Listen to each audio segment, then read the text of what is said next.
Tape Deck Media.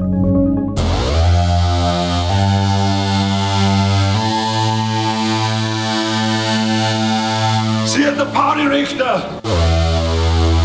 Hello, and welcome to See You at the Party, Richter. I am one of your hosts, Joseph Beck-Castro, and joining me, as always, except for like the first 6 movies, but ignore that, is Christopher Chapman. Hello. And joining me, actually, as always, except for that one time I missed it because I had COVID, is Aaron Frescus. Hello there, Governor. Okay, thanks, governors. Thanks, chaps, chips, whatever you want to call. We are going to be discussing Arnold's 1993 action satire vehicle, Last Action Hero. So, I'm very excited about this movie. We have a lot to say. So, Aaron, you look like you're pumping, and by that I mean jerking off. But also, you're like pumping, ready to talk about this movie. So, obviously, have you seen it? And tell me your thoughts. I have, and mostly moving around like that because I got to pee. But just kidding. Just like when he was 6 years old, he loves this movie and he's got to pee. Exactly, because of the movie. I was actually 10 because I looked it up today. Yeah. But yes, I am very excited about this movie. This is the whole reason that I'm going to slow down. Like a little kid. Yeah, you are. This is the reason that we are doing the podcast is because Eric and I were watching this movie and I was like, this movie is fucking great. And then I messaged Joe. Besides Total Recall, and I guess Kindergarten Cop too, because I was pretty excited about that. But besides those two, this is probably the one that I'm looking for, like, have been looking forward to the most. So, and yes, I've seen it, by the way. Right.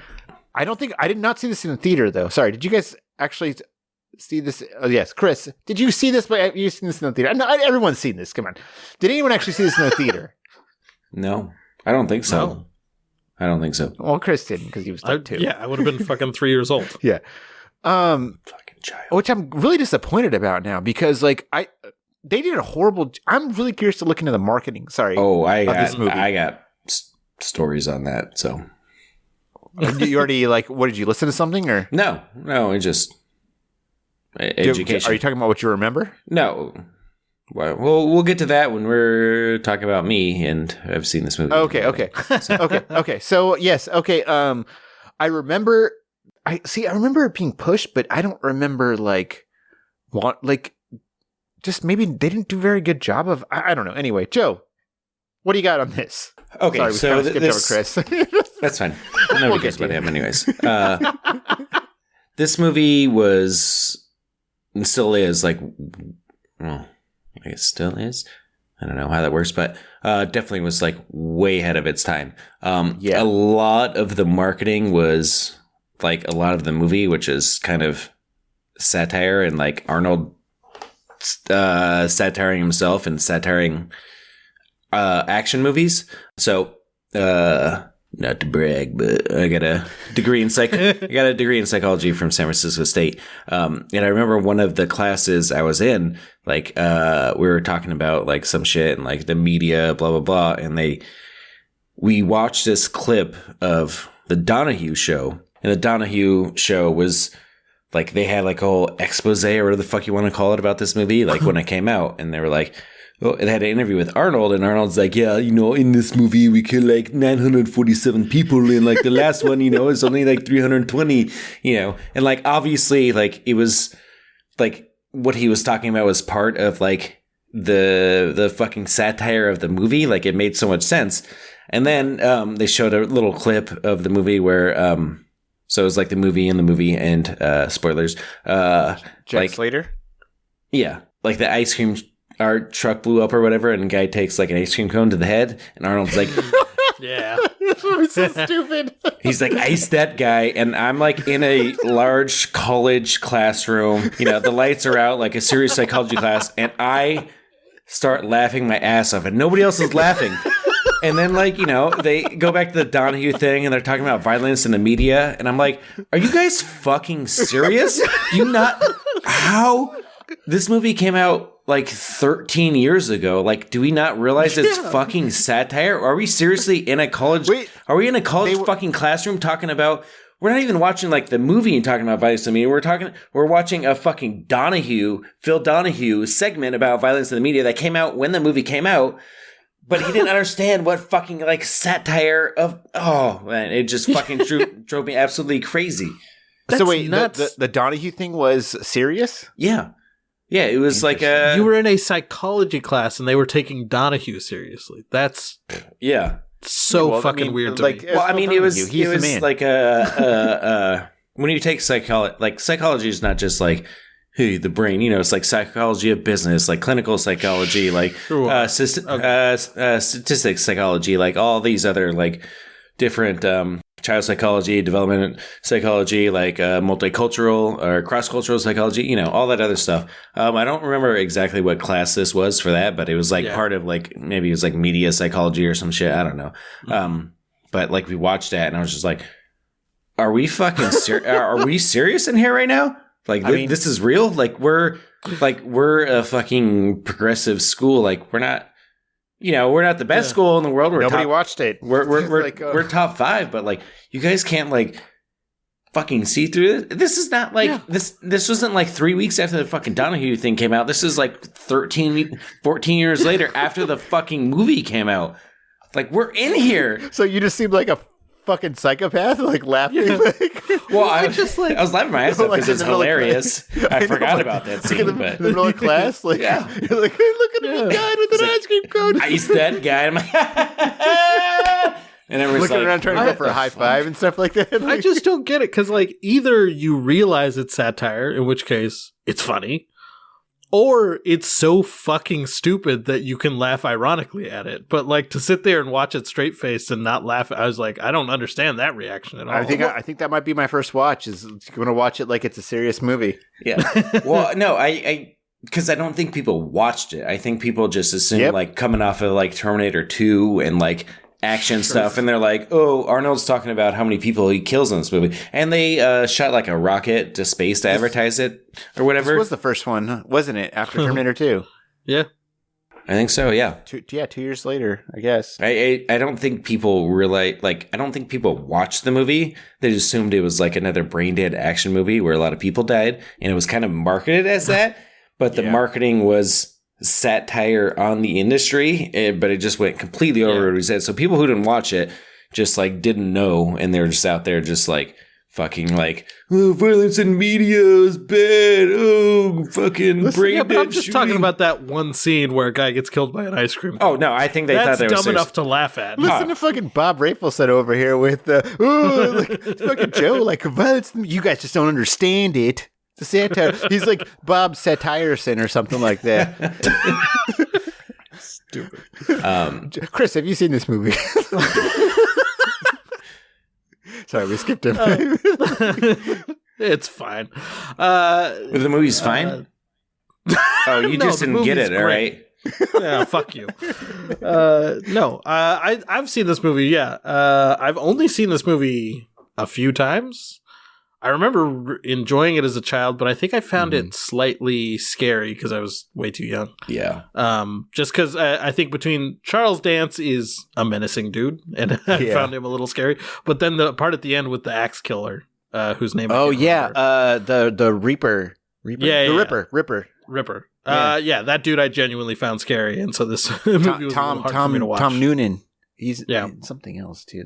But then I watched it more recently, and I was like, God damn, this movie is so fucking good. Like it's just so it's an action movie parody while also being a pretty goddamn good fun action movie. Yeah.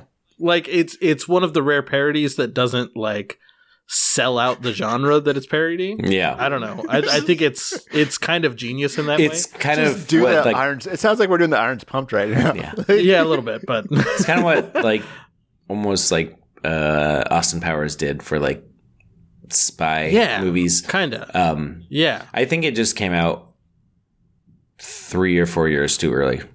Yeah, for sure. And I obviously when you say that Mike Myers is making a movie, people know what to expect. But true, considering that Arnold's track record up to this point, a lot of people probably thought this was just going to be a straightforward action movie. Yeah, very true.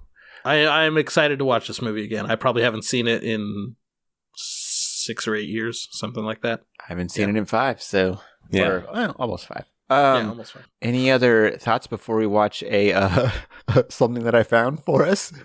No. I don't think so. I'm just excited to do this. I mean, also, yes. I do wonder if like you always talk about, it's kind of harder to write jokes for the fun movies. It is. So So I'm not expecting to write any jokes for this. Like it's just pointing stuff out that's like, do you believe this shit? Because that's what always happens. I'm like, I don't have any shit for this. Yeah. Now we're gonna watch a trailer that I found. Sort of trailer. Anyway, we're gonna watch something. Okay, ready and play. Boom! Last Action Hero. What do you think of anyone who doesn't see this movie? Big mistake. I love this place. I think it's the biggest movie of the summer. And now when you go to Burger King and order a flame-broiled Whopper with large fries and a medium drink, you get this Last Action Hero 8-action That's cup fucking cool. free. Like him, you can be That is so large and in fucking cool. charge. So see the movie and collect all 4 cups. It's your way right away. I love this place, and I'm going to see the movie. He's got a ticket too. Wow. Yes. Okay. First of all, that's Dan Cortez. How do I know that? I don't know. I watched too much shit. Remind me who Dan Cortez is? Dan Cortez was a MTV VJ. He was in Seinfeld, the episode where George is trying to be cool, and he's hanging out with Elaine's like cool boyfriend who he goes mountain climbing with. Oh, yeah. And he ends up like knocking him off the mountain.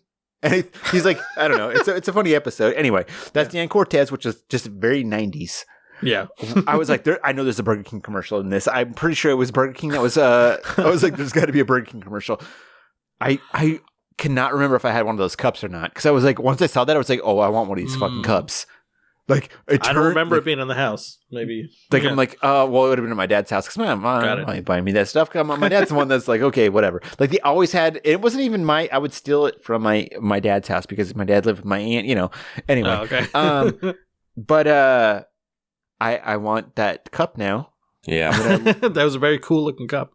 For anybody who didn't watch the video, it's like a lenticular cup where as you turn it, it like puts the frames in motion and creates a little action. Lenticular. Everybody knows that word. I mean, yeah. I mean, for those that don't know, you should explain it, because we know, obviously. It looks like a movie. It's one of those little hologram things where when you turn it, it looks like it's moving. Yeah. It's got the different like slats or whatever. A hologram, yeah. Like, all of us know that word, but for those other people out there, like, you explain it to them. Okay, so I can buy that cup for $14.99. Really? Holy shit. $14.99. Yeah. Where? Send me that link. I'm going to buy one. Sorry, 15. Yeah. $15.99. Okay, no. $14. No. You're going to pay 30 cents more. It says Jack Slater and Danny. Danny! That's Danny, get down. Danny! You better buy that cup before we release this episode. You're going to drive the price up. Buy another fucking 30 cents. Oh my God. This stuff is like nostalgia feeding my brain. It's like, I just remember watching this. I don't know. The thing that stuck out with me with this movie was the Hamlet scene, which is to be or not to be, not to be. Not to be. But I always remember the mob hit scene. Yes, where the old lady pulls out the. Yeah. Yeah. Anyway, at the tar pits. Yeah. But that commercial is the marketing for this was. Yeah, I don't know. Like what we'll find. We'll I'm actually very interested in that part of it because I wonder why this movie did not do well, and is and if you'll remember, is the reason we didn't get the Hans and Franz movie. Yes, true, and we'll find out about that too. But I know why, but we'll save it. Yeah, got it. I already started watching stuff. Anyway, any other thoughts on the movie besides? Can't wait. I don't think so. Let's just fucking go. Yeah. Let's go watch the movie. Yep. Okay. Well, we're going to get into production stuff then. Yeah. Okay. But I'm going to watch the movie before that. Oh, yeah, for sure. Anyway. I'm not dreading it like I was watching Stay Hungry. Oh, by the way, sorry. I had a quick thought with that. Because every single time, because I was like, I'm looking forward to watch this movie. And that doesn't, like, every time I'm, like, looking forward to something, it gets disappointed, except for the movies any movie that I don't know. So I'm like, from here on out, any movie that I don't know, I'm just, because I'm, like, looking forward to the one that Taryn Kill 'em directs. Yeah, the Killing Gunther. Killing Gunther, but it's probably going to be bad. Yep, just assume it's going to be terrible. Anything else? Like, I know the Conan one's going to be bad, but like the one with Sylvester Stallone, Escape Plan? Escape Plan? Sure. probably going to be horrible. Like, anything else? I think that's the only ones Maybe I haven't seen. Expendables? Expendables, I'm going to have to look into the screen time, but because we already eliminated one. I can't remember which one Around the World in 80 Days or whatever. Yeah, that one. Yeah. He got eliminated because he was in there for like 10 minutes. But anyway. Well, that's going to do it for this quick episode, which is longer than our normal quick episodes, but we're going to go watch the movie. So stay tuned. And we're going to talk about all the goodness that is Last Action Hero. Trust us when we say this movie is fucking amazing. If you're listening to this podcast, watch that fucking movie because it'll make a lot of sense. You'll love it. But for Chris Chapman, Aaron Frescas, I'm Joseph Beck Castro, and I don't think there's anything else. Oh, there is one thing left to say. Sie at the party, Richter! If you enjoy our show, please consider giving us a positive review on Apple Podcasts or your podcast app of choice. You can follow us on Twitter and Instagram at The Potty Richter to make sure you never miss an episode. See You at the Potty Richter is a production of Tape Deck Media. Follow Tape Deck on Instagram at TapeDeck_media or look us up on Facebook for more hilarious podcasts. This has been a Tape Deck Media production. Thank you for listening.